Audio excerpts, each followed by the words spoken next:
Tirador ng mga masahista, nabitag ng Antipolo Police. Sa kote, ang lalaking ito ng dakipi ng Antipolo Police sa Baras Rizal matapos humingi ng saklolo ang isang masahista sa panggagahasa sa kanya noong Biyernes, May 9.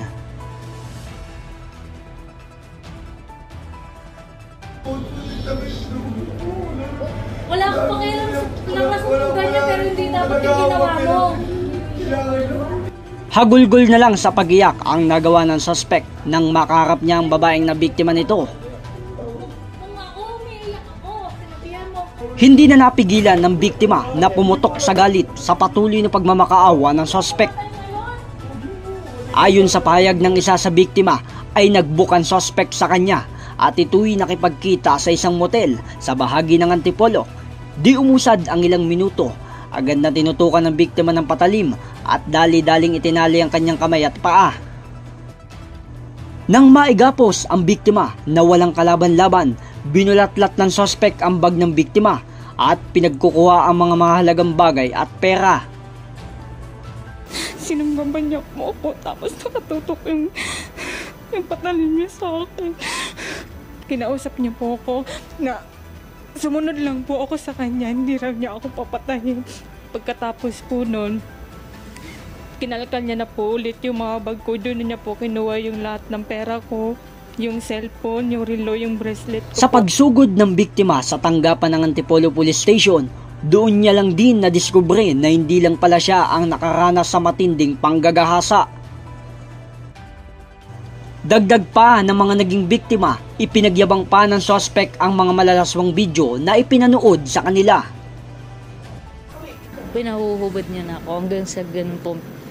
Tinali niya na ako, ginawa niya na yung gusto niya. Pinakita niya pa sa akin yung iba pa niyang mga, iba niya pang nabiktima.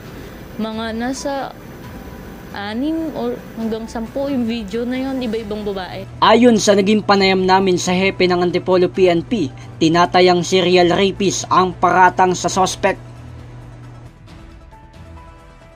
Tahimik at nakayukyuk na lamang ang nagawa ng suspect sa paulit-ulit nitong paghingi ng paumanhin sa mga naging biktima.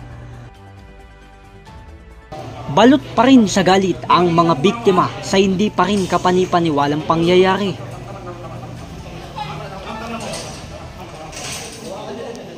Sir, paano naging serial rapist po itong suspect?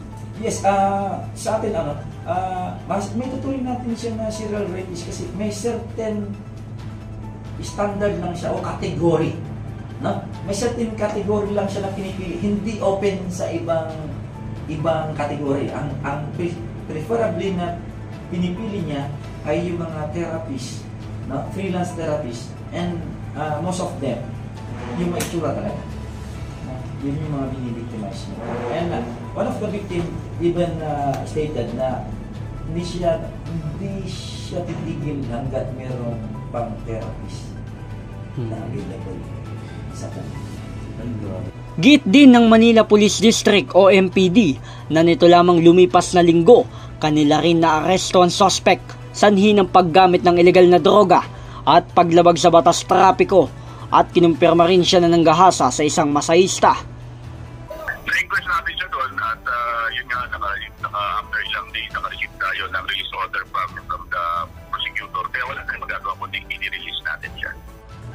Hiling ng Antipolo PNP na kung sino man ang naging biktima, huwag magatubiling ipaalam agad sa otoridad.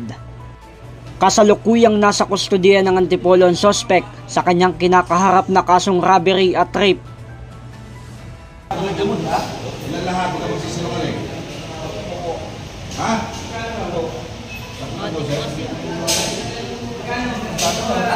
Isa ko na lang yun sa MPD pa lang, tapos dalawa dito yung nasa Cubao.